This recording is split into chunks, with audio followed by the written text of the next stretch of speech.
this year where you've been down anybody's, Isaac has seemed to be a guy that you can kind of plug in wherever you need him. What makes him such a valuable like plug and play type He player? doesn't care. I mean, he doesn't care. He doesn't. Doesn't matter if he starts, comes off the bench, plays 5 minutes, 25 minutes. He obviously wants to play big minutes, but always the same demeanor, always the same character. He's just, you know, I remember when we were in this, in the summer, talking to Kobe about his contract and all, and it was like, man, just you're not going to believe the person that he is. And that's he was exactly right. Guy is just he's a relentless worker. You see him out there how he works and how focused he is. Just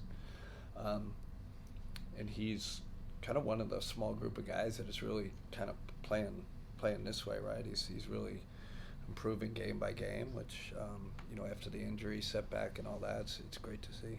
In coaching him, I guess over the past year that you have now, what stands out about those areas you just mentioned of growth and also how he approaches the game? Happy with his offensive improvement. I think there was a vision coming in here using him a little different. Use him as a cutter a lot more rather than a spacer.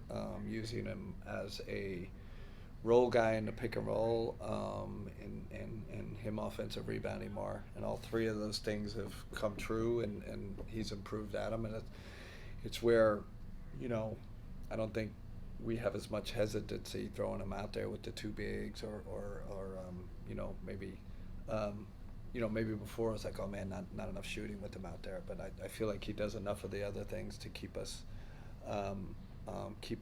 more than afloat offensively. Tom.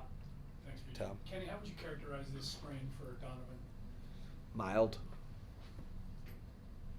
Yeah, mild. Game maybe two kind of thing? Yeah, I mean, I think we gotta read this, right? Like what happens tonight depends a lot, on what happens going forward, how we deal with this. I think that kind of makes sense. Yeah, with not a lot of practice time during the season, how often do you get to work on late game situational stuff, and does that ramp up? So 3 practices in 46 days. Did I say that last time? That's what I asked our people. So. So you give much time to work on, Yeah, so we do a situation a day. We went through 2 end of games today. Like we try to constantly, especially shoot around, sprinkle it in, and then we do film. Pretty much anytime we do film, we do a special situation. So in the trick, just talking to the staff today, our real challenge in this league is now how do you get this information? How do we get the carryover through when you're not practicing? I think talking with a lot of coaches in the league, that's our we have to figure that one out. Because it's not college where you can run through sets or end a game, and when you do the end of game like today, it's not full speed, right? It's more walkthrough. But we're all in the same boat. You just got to be really creative and smart on how you teach without actually doing it. Coach, you talked a little bit last time about Donovan and how he was running his program when you went to LA to watch him in his training camp. But also we've seen him use his platform in the community and all these things, putting him into the perspective of a coach in his future. How does how he operates with so many different people in different walks of life help him in that kind of aspect? Yeah, I mean, he's a great example for all of us, right? Not only the other players, but for the coaches. And then I don't know, like I've said this before, whatever community event we do, or whatever, anything extra, when we're on the road, I observe him, and he's always very generous with his time, very, polite, courteous, kind, and that I think that it kind of supports your culture and builds your culture, right? Even we're on the plane all the time. How you interact with the people that work on the plane. How do you? It's really important. It's great when your leader is, really kind of an upstanding guy all around in every sense. he spoke a little bit about wanting to become a coach in the future after his playing career. How does all of that help him in those aspects in trying to become one of those coaches? Might have to talk to him about that. I think he'll have enough money in the bank where he doesn't have to coach like most of us. On the other hand, he's very he's every time I see him, he's watching a game, watching a college game. He's constantly watching games, and I think there's certain guys in the league that are like that. He's like that. I know James Harden is like that, and Katie. Like there's certain guys that are CP, Chris Paul was like they just like obsessed with the game. He's in that category. So it doesn't surprise. But I wouldn't. I don't know if he said pro coaching. I could see him like coaching like a high school, just giving back, right? Like being in Greenwich and coaching Greenwich Day. Like really, he just loves the game. He likes being around kids, and he's really. I mean, I've said this all year. He's helped me a lot. You know, we just kind of have this quarterback coach thing where sometimes he makes a play call, sometimes I make the play call, sometimes I'll call the defense. Sometimes, you know, we talk, we collaborate. Like we just, because that's how much we trust him. Dan, going off on that, you know, obviously you have Damari on staff, a former player. What qualities do you see in players that make you think they'd be a good coach? Oh man, it's such a valuable piece. Trying to think, today I asked Damari, we had this elaborate shoot-around planned, and I said, you know, Damari, put your player hat on. I would say that to him. What do you think? He goes, I wouldn't do this and this today. Like if I was a player, I wouldn't be too thrilled if we're doing that. And sometimes it just gives you perspective, right? We're thinking. I think sometimes we're just thinking it's purely as coaches. He always has his player hat on, and not too far removed from playing, right? So he's checking us like in practice situations, and I check him to see like the emotional state of guys, like where guys are and what do you think their perspective is, and that is vital. It's unique. I think you see more and more staffs with ex players, and then he's really bought into like the coaching thing. Like he wants to, you know. He's undefeated in his scouts this year. Like we didn't give him a ton of scouts because it's kind of first year doing it, and like he's like on it, right? Like he's got the video right, he's got his PowerPoint right, he's got the right clips, and you know he's got a really bright future. Has to grow his voice more and be. I was telling him he got to be more assertive, but that'll come with more experience. And then you guys entered the month of March as the best three-point shooting team in basketball, and since the first game against Portland, you're 27th. Has something changed in the quality of looks that you guys have generated? I think the quality, I don't know, you can check it, or it's pretty similar. I don't know if it's number one, but it's still pretty elite. You know, I listen. I told you. I think we're thinking about changing bats. You know, like going to a new style. To get ourselves going. I mean, sure, you're like, it's a little bit like a hitting slump, right? You're like, we did different drills today. Like we've been doing kind of the same thing all year, and we just changed it up today. We're going to do our different shooting set. You know, you do think of these things. You know the numbers. You want to help your guys. I just always wonder how much is that related to fatigue, schedule, yada yada, right? Like I'm sure there's some of it.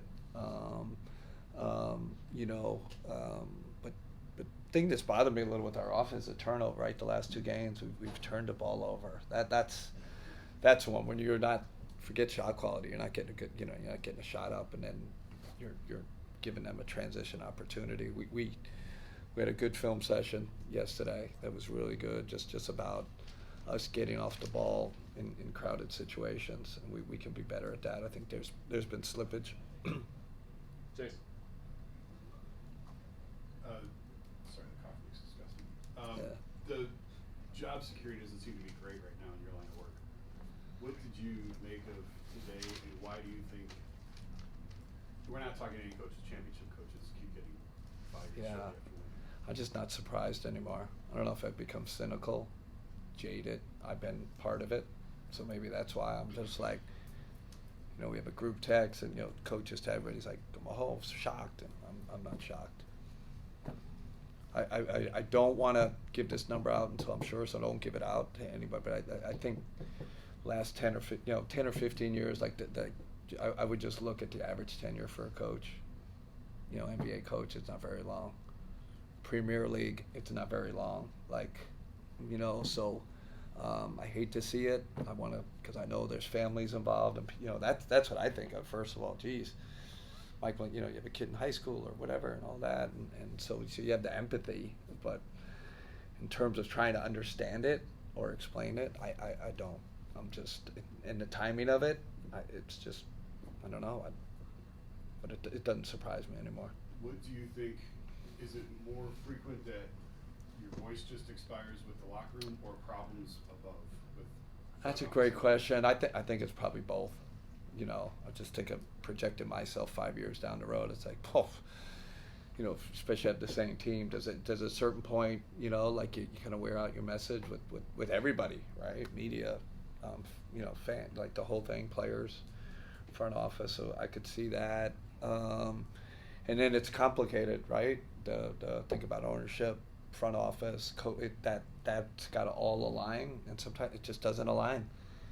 Not saying who's right, who's wrong. You have non-alignment in one of those, in that chain. Stuff's gonna happen. I've just become almost immune to it. I know it's just part of the job. It's gonna happen. It's gonna happen to pretty much everybody. I guess Steve Kerr's still surviving. Steve, good old Steve. But he's got a little equity there, I guess. Joe G. Coach, first year on the job, you obviously had to come in and learn guys' tendencies, strengths, weaknesses, but you also had to learn about them as people. Yeah. What makes them tick, what makes them laugh, what makes them mad. How rewarding is that? How challenging is that part of your job? It's the best part of the job. I think the relationships you build, getting to really know someone. I'll take Max, for example. It was hard to get to know him at first, right? And he's got all this history in Miami, and he's a hard shell, right? And and when you get to know him, he's a phenomenal, very talkative and passionate and all that. But sometimes, just when you're just dealing player coach, you go, man, this can be abrasive, and I've just like that. Like my relation has just grown, and your trust grows. Like that's the fun thing. Like trust. Darius Garland's another one. Just like I think when I look back at this season, like, man, how I've kind of grown with these guys, grown together. And then, but the job's not done, right? Like DeAndre Hunter, man, I feel like I'm still not there with him, and it's in my mind. It's how can I grow that better? How can I get to know him better? How can I grow that relationship? Is a little bit stoic and reserved, right? So that's the funnest part of this job, no doubt about it. And I think you've mentioned here that you grew up as one of 8 or 9 brothers. Yeah. One of 8. How did growing up like that help you with dealing with this? So that was top down. I was just kind of the a little bit the whipping kid, not in that sense, right? Like just like I was 7 of 8. So you were just kind of, you never walk by somebody without getting a shot. So you just didn't. It was just part of our culture. It was a forearm. It was a hit. It was loving, right? Loving, but like 8 boys. And my mother never understood. She never understood. She goes, I don't understand the competitive thing. Like, why so competitive all the time? Why the physical stuff? I can hear it in my and it's just. What's been great about that, I guess you could relate it to a team, like how my relationship has grown with my brothers. Like now, like from that to now we're like talking about whatever finances or family or raising kids, and that has been like beautiful. It just got so much better from when I was a little, kind of rugrat to now where we have like mature, loving, caring relationship. It's the best part of life, best part of the job.